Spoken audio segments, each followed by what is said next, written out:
Now we're going to cover off the scan fax screen. So I'm going to select the scan fax button, and I'm going to go through these basic options with you. If I'm going to scan something, in this case I've got an email set up there.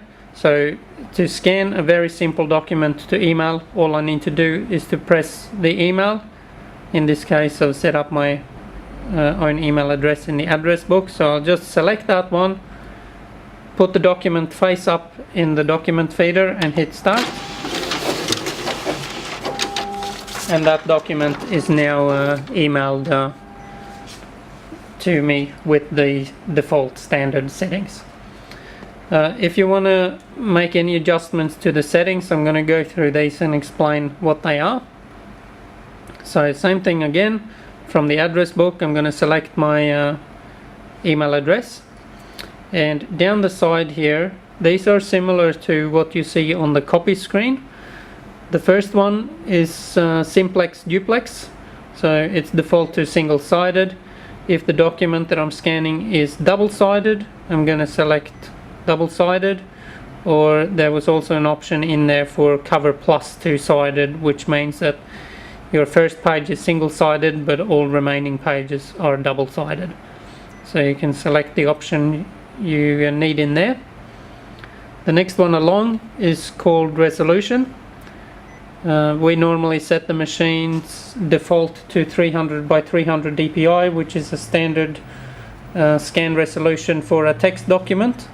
If you need any more detail than that, you could increase the resolution, which will give you more detail, but the file size will also be bigger. So especially when you're scanning to email, you want to be aware of the file size and not make that too big unless you have to. The next one along is the color setting. So you can scan the document in auto color or full color. That will scan they're both color options, grayscale or black if you want, if that's what you need. The next option is for the file type, so I'm going to click on that, and as you can see there, the default file type is compact PDF. That will be, it's a standard PDF, but it's much smaller than in file size. It's about 80% smaller than a standard PDF, so it's very handy for compacting the scanned document to be emailed. But we can select PDF, TIFF is another option, XPS, PPTX to create a PowerPoint presentation, or perhaps you need a JPEG if you're scanning images or photos, and compact XPS. On the side here, this is quite a useful function. We have something called multi-page and page separation. You can see multi-page is highlighted there. What that means is that if I put say a 10-page document into the feeder on top, just go back into my scan option, that's where I was. If I select the multi-page, you put a 10-page document into the feeder, you get one email with one PDF file that is 10 pages long. In some cases you may want to change this to page separation, and you can see that, so I can separate the pages for every single page. That means that if I put 10 pages in there, I will get 10 files that are one page each, and I've got an option there of sending all files as one email or one file per email.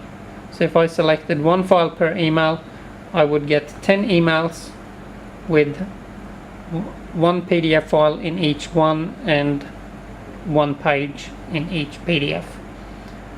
If I selected that one, you'd get one email with 10 attachments in it with all one page each.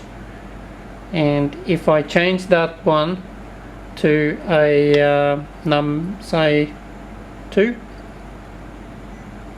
then you would get a new page or a new PDF file, I should say, for every 2 pages. So each PDF file would be 2 pages long. quite tricky, but very handy if you need that kind of function. There's also a PDF detail setting with a couple of more advanced options in there that I'm not going to go through. The next one is the scan size.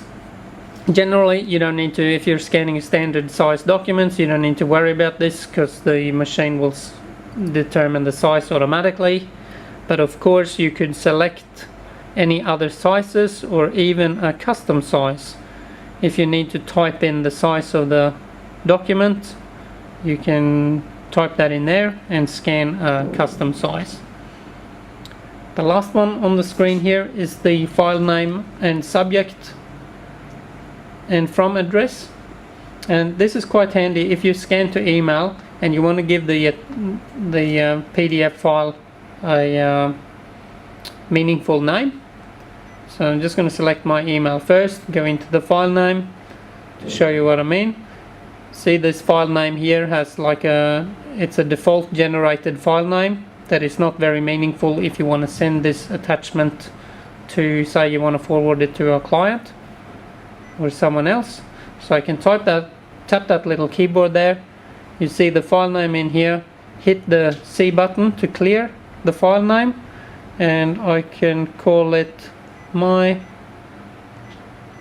file, or give it a meaningful name so you know what it is. Hit OK on that, and that would be the name of the PDF attachment. You could also change the subject and the from address if you wanted that by following the same thing.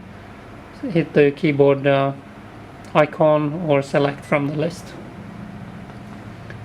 Also, exactly the same as on the copy screen, there's an application button, so we can click on that, and that's got more advanced settings in there, such as watermarks and separate scan. That's another one that is useful, or a book scan for scanning books, but that will be covered in a more advanced training video.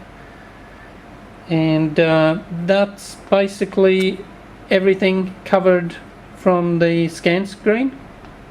I hope you enjoyed our tutorial, and if you want to see more of this, please subscribe to our channel to get regular updates as we post new training videos. Talk to you soon.